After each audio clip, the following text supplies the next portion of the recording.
કરે છે। સ્વસ્થ પર્યાવરણના પાયામાં માનવીય પ્રવૃત્તિઓ જવાબદાર છે। હવા, પાણી, જમીન, ખોરાક અને સમાજને માનવી ધારે તો સુધારી પણ શકે છે અને માનવી ધારે તો બગાડી પણ શકે છે। સ્વસ્થ પર્યાવરણીય સ્વાસ્થ્યને સુધારવા આપણે કેટલીક મહત્વની બાબતોનું ધ્યાન રાખવું પડશે, જેમ કે આપણા ઘર, ખેતર અને ખુલ્લી જગ્યામાં વધુમાં વધુ વૃક્ષો વાવવાની જાગૃતતા ફેલાવી, પાણીનો વિવેક અને કરકસરથી ઉપયોગ કરવો, જમીનમાં રાસાયણિક ખાતર અને ઝેરી જંતુનાશકોના બદલે કુદરતી ખાતરનો ઉપયોગ કરવો, અમલીકરણની સાથે સાથે વ્યસનમુક્ત માનવ બને ત્યારે ઉત્તમ સમાજનું નિર્માણ થઈ શકે છે।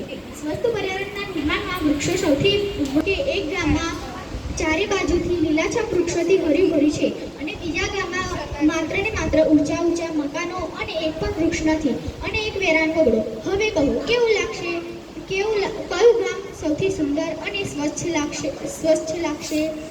માનવીઓ ફક્ત વૃક્ષોને પ્રેમ કરતા થાય તો પણ સંપૂર્ણ અસ્વસ્થ સમાજ અને સ્વસ્થ પર્યાવરણનું નિર્માણ થઈ શકે છે। આપણે પણ આપણા પર્યાવરણને સ્વસ્થ બનાવવા આપણી આસપાસ ઘણા વૃક્ષો વાવવા જોઈએ। અસ્તુ।